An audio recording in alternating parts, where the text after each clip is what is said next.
जिंदाबाद जिंदाबाद all India Bahujan Samaj party के all India Bahujan Samaj party के मान्यवर कांचीराम जी के जिंदाबाद जिंदाबाद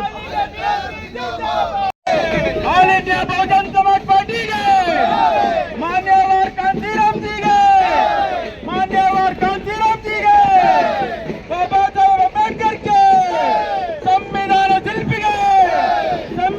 ಶಿಲ್ಪಿಗೆ ಬಾಬಾ ಸಾಹೇಬ್ ಅಂಬೇಡ್ಕರ್ ಅವರಿಗೆ ವಜಾಗೊಳಿಸಿ ವಜಾಗೊಳಿಸಿ ವಜಾಗೊಳಿಸಿ ವಜಾಗೊಳಿಸಿ ಬಿಜೆಪಿ ಸರ್ಕಾರಕ್ಕೆ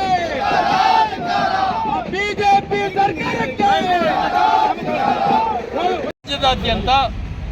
ರಾಜ್ಯದಾದ್ಯಂತ ನಮ್ಮ ಹೋರಾಟವನ್ನು ತೀವ್ರಗೊಳಿಸ್ತಾ ಇದ್ದೀವಿ.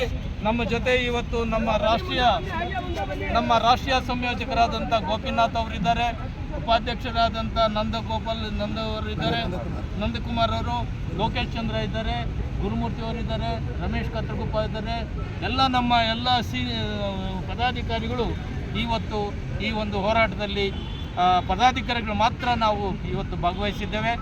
ಮುಂದಿನ ದಿನಗಳಲ್ಲಿ ಸರ್ಕಾರದ ಒಂದು ನಡೆ ಇದ್ರ ಬಗ್ಗೆ ಏನು ತಗೊಳ್ತಾರೆ ಅದನ್ನು ನೋಡಿ ಯಾವುದೇ ರೀತಿ ಕ್ರಮ ತಗೊಂಡಿಲ್ಲ ಅಂದರೆ ಅಮಿತ್ ಶಾ ಮೇಲೆ ನಾವು ಕರ್ನಾಟಕದಾದ್ಯಂತ ದೊಡ್ಡ ಹೋರಾಟವನ್ನು ರೂಪಿಸ್ತೀವಿ.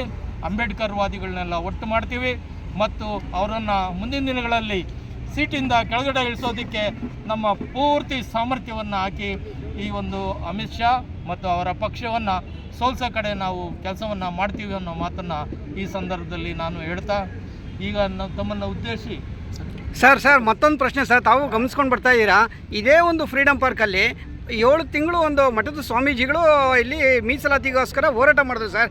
ತಾವು ಭಾಗಿಯಾಗಿದ್ದೀರಾ ಅದರಲ್ಲಿ. ಒಂದು 7 ತಿಂಗಳು ಒಬ್ಬರು ಮಠದ ಸ್ವಾಮೀಜಿಗಳು ಸರ್ 1 ವರ್ಷ ಹೋರಾಟ ಮಾಡಿದ್ರು. ಮೀಸಲಾತಿ ಜಾರಿಗೆ ಏನಾದರೂ ತಂದಿದ್ರೆ ಪರಿಶಿಷ್ಟ ಜಾತಿ, ಪರಿಶಿಷ್ಟ ಪಂಗಡ, OBC ಅವ್ರಿಗೆ ಅಲ್ಲಿ ಇರೋ ವಿದ್ಯಾವಂತರಿಗೆಲ್ಲ ಯೂಸ್ಫುಲ್ ಆಗೋದು. ಏನೋ ಒಂದು ಮಾಡಿ ಆ ಮಠದ ಸ್ವಾಮೀಜಿಗಳನ್ನ ಕಳಿಸ್ಬಿಟ್ರು. ನೀವು ಹಿರಿಯರಿದ್ದೀರಾ, ಇದ್ರ ಬಗ್ಗೆ ಏನಾದರೂ ಭಾಳಷ್ಟು ಆಸಕ್ತಿ ತಗೊಂಡು ಮೀಸಲಾತಿ ತರೋ ಥರ ಮಾಡಬೇಕು ಸರ್. ಏನಾದರೂ ಮಾತಾಡೋಕೆ ಹೋದರೆ ಕೇಂದ್ರ ಸರ್ಕಾರದ್ದು ಅಂತಾರೆ. ತಾವು ಹಿರಿಯರಿದ್ದೀರಾ, ಇದ್ರ ಬಗ್ಗೆ ಹೇಳಿ ಸರ್. ಪರಿಶಿಷ್ಟ ಜಾತಿ ಮತ್ತು ಪರಿಶಿಷ್ಟ ವರ್ಗದ ಎಲ್ಲ ಸ್ವಾಮೀಜಿಗಳು, ಎಲ್ಲ ಸಾಮಾಜಿಕ ಸಂಘಟನೆಗಳು ಮತ್ತು ಆಲ್ ಇಂಡಿಯಾ ಬಹುಜನ್ ಸಮಾಜ್ ಪಾರ್ಟಿಯ ಇಂದಿನ ನಾಯಕರು ಎಲ್ಲನೂ ಕೂಡ ಅದನ್ನು ಸಂಘಟನೆ ಮಾಡಿ 1 ವರ್ಷ ಯಶಸ್ವಿ ಧರಣಿ ನಡೆಯಿತು. ತಮಗೆಲ್ಲ ಗೊತ್ತಿದೆ.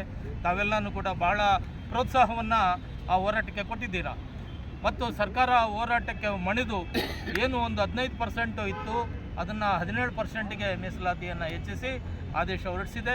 ಇವತ್ತು 17% SCಗೆ 3% ಇತ್ತು, ಅದು 7ಕ್ಕೆ ಹೆಚ್ಚಿಸಿದ್ದಾರೆ. 15 SCಗಿತ್ತು, ಅದು 17%ಗೆ ಹೆಚ್ಚಿಸಿದ್ದಾರೆ. ಸೊ ಆ ಹೋರಾಟ ಸಕ್ಸಸ್ ಆಯಿತು. ಆದ್ದರಿಂದ ಎಲ್ಲ ಒಂದು ಮೆಸೇಜ್ ಇದೆ ಅಂದರೆ ಈ ಸಾಮಾಜಿಕ ಸಂಘಟನೆಗಳಿರೋ ಎಲ್ಲ ಪರಿಶಿಷ್ಟ ಜಾತಿ, ಪರಿಶಿಷ್ಟ ವರ್ಗದವರು ಮತ್ತು OBCಗಳೆಲ್ಲ ಒಟ್ಟಾದರೆ ಯಾವುದೇ ರೀತಿ ಸರ್ಕಾರವನ್ನು ಮಣಿಸ್ಬೋದು ಮತ್ತು ನಮ್ಮ ಹಕ್ಕುಗಳನ್ನು ಪಡಿಬೋದು ಮತ್ತು ರಾಜಕೀಯವಾಗಿ ಕೂಡ ನಾವು ಒಂದು ಸರ್ಕಾರ ರಚನೆ ಮಾಡುವಂಥ ಒಂದು ಶಕ್ತಿಯನ್ನು ನಾವು ಹೊಂದುತ್ತೀವಿ ಅನ್ನೋದು ಅದರಿಂದ ನಾವು ಪಾಠ ಕಲಿತಿದ್ದೇವೆ. ಮುಂದಿನ ದಿನಗಳಲ್ಲಿ all India Bahujan Samaj party ಈ ಒಂದು SC STಗಳು OBCಗಳನ್ನೆಲ್ಲ ಒಂದು ಮಾಡಿ, ಧಾರ್ಮಿಕ ಅಲ್ಪಸಂಖ್ಯಾತರನ್ನೆಲ್ಲ ಒಂದು ಮಾಡಿ ಈ ಒಂದು ಮುಂದಿನ ಚುನಾವಣೆಗಳಲ್ಲಿ ನಾವು ನಿರ್ಣಾಯಕವಾದ ಪಾತ್ರವನ್ನು ವಹಿಸ್ತೀವಿ ಅಂಥೇಳಿ ಈ ಮೂಲಕ ಈ ಒಂದು ಸಭೆಯಲ್ಲಿ ಘೋಷಣೆ ಮಾಡ್ತಾರೆ. ಸರ್, ತಾವು ಹಿರಿಯರು ಏನಿದ್ದೀರೋ ಇದ್ರ ಬಗ್ಗೆ ಮೀಸಲಾತಿ ಬಗ್ಗೆ ಒಂದು ದಿವಸ ಮುಖ್ಯಮಂತ್ರಿಗಳು ಸಿದ್ದರಾಮಯ್ಯನವ್ರ ಹತ್ರ ಕೂತ್ಕೊಂಡು ಮೀಟಿಂಗ್ ಮಾಡಿ ಆದಷ್ಟು ಆಸಕ್ತಿ ತಗೊಂಡು ಸಕ್ಸಸ್ ಮಾಡಬೇಕು ಸರ್ ನೀವು. ಖಂಡಿತ ಮಾಡೋಣ. Thank you sir.